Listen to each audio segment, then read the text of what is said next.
Hello, sixth graders. Welcome to lesson 81. So today we're going to use proportions to solve problems, okay? You need to be on page 562. We're working our way through. We're going to do this.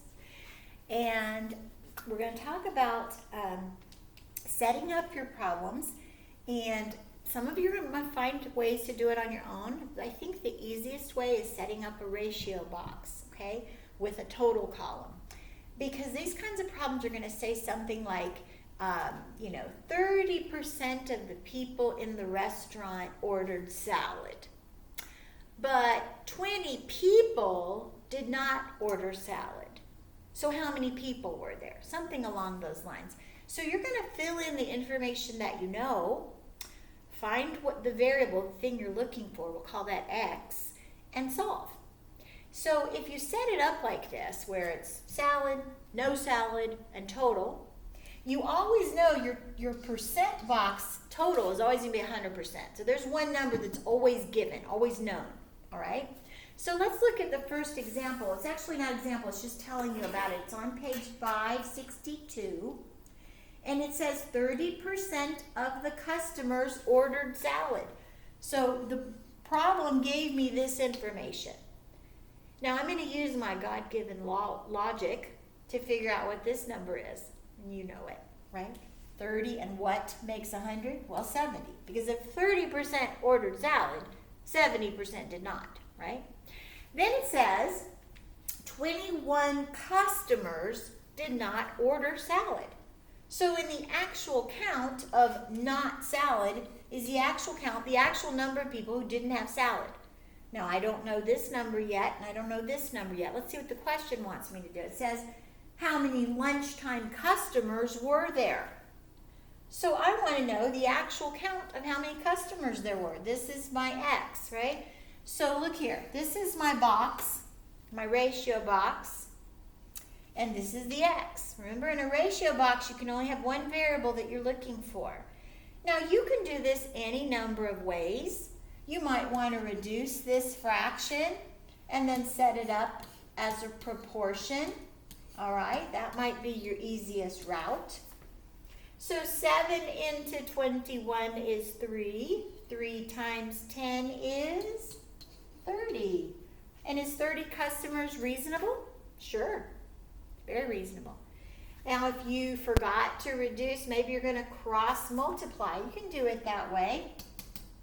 So what would we do here? If we cross multiplied, we'd say 7x equals 2100. Whatever's in front of the letter, beside the letter, that's what you're going to divide by. So 1x is what you want. 210 divided by 7 would be 30. So that way we get your answer as well. Okay? All right, let's do example 1. See if it makes sense to us, all right? So example 1 says, 40% of the students at Lincoln Middle School do not buy their lunch. All right, so I'm going to say lunch, no lunch, and total. Now, they probably have a lunch. They probably bought it themselves, right? So we're going to have a percent box and an actual count box. And what's the number we always know? The percent of the total. Okay, so let's read the problem and see what other things we can fill in. 40% of the students do not buy their lunch. Okay, so no lunch is 40%. So the people who do buy the lunch, remember it's going to have to add up to 100, so this is 60. Oh, come on, little pen. We want to work till the end of the year. I think this has the coronavirus, right? Okay, so if 480 students buy their lunch, that's the actual count. That's going to go right here, isn't it? 480. And then how many do not buy their lunch? So I'm not looking for the total. I'm looking for the amount of people who don't buy their lunch. So the X is right here. Okay, so this is the box I need. All right, so I might want to reduce my fractions. That makes life a little bit easier. And so 6 over 4 equals 480 over X. So 6 goes into 480, 80 times, right? 80 times 4 would be 320. And is that reasonable? Yes, it should be less, right? All right, you could cross multiply, that would work. Some of you are going to figure out other ways to solve it. That's fine. All right, so let's look at example 2. And example 2 says, in the town of Centerville, 261 of the 300 people do not carpool. All right, so this one's going to be carpool, no carpool, and total. All right, so get in the habit of setting up your problems. We're going to have percent and actual count. The number we always know is the percent, correct? Okay, so let's see what it says. 261 of the 300 people do not carpool. So the actual count is 261 of the people who don't carpool, and there's 300 total people. So make sure you read the question, put your numbers in the right spot, ask yourself if it's reasonable. All right, let's see what else it says. What percent of the people carpool? All right, so I'm going to need to find the percent of the people who do carpool. All right, so this is what I want. Now, I need to fill in this number. Do I have enough information to fill in this number? Well, sure. If the total's 300 and this is 261, then this actual count would be 39, correct? Because these two have to give me my total. All right, so this part I don't need to worry about. That's not what I'm asking right now. So my ratio box looks like this. All right, so I might want to rewrite that a little bit neater. X over 100 equals 39 over 300. All right, so I can cross multiply, right? 300x, if I come over here, is that okay with you guys? 300x equals 39 times 100, so 3,900. So I've got my little algebra equation there.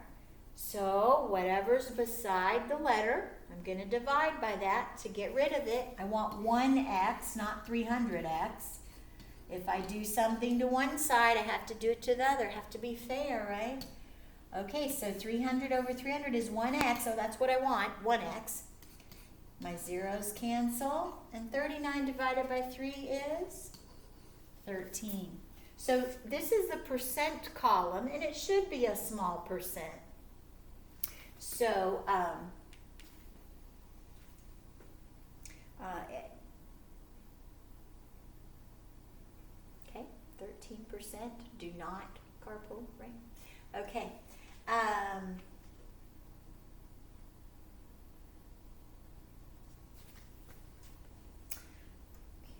What else am I doing here? What percent of the people carpool? So we got 13%.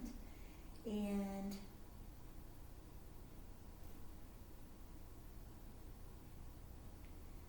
I'm sorry, I lost my place. So B, according to the survey, approximately 13% of the working people carpool. So do the statistics in Centerville reflect the national average? Do you think that it's reflecting? Well, yeah, we just found that to be true, didn't we?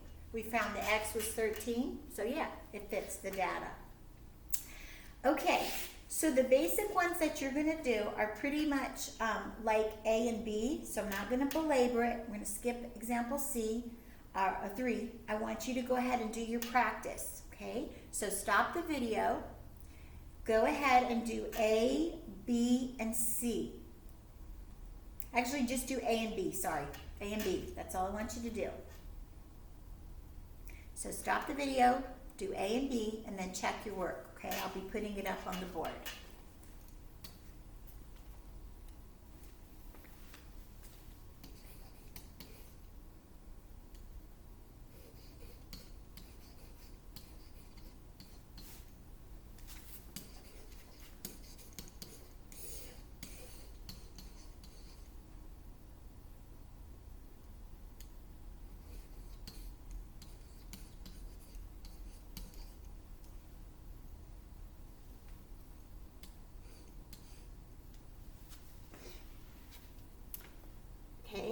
for A, you have 21 of the 70, all right?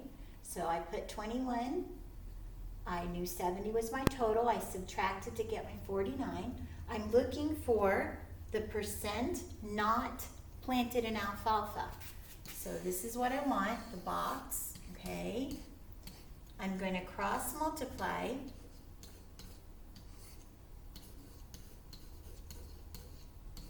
And again, some of you are going to do this differently. That's okay if you get the right answer. We think sometimes a little bit different, and that's all right. Okay, so our answer is in percent. So 70%. And is that reasonable? Yes. Right? According to the numbers, that would be reasonable. So what percent is alfalfa? Would be 30%. You could just subtract. All right, for B,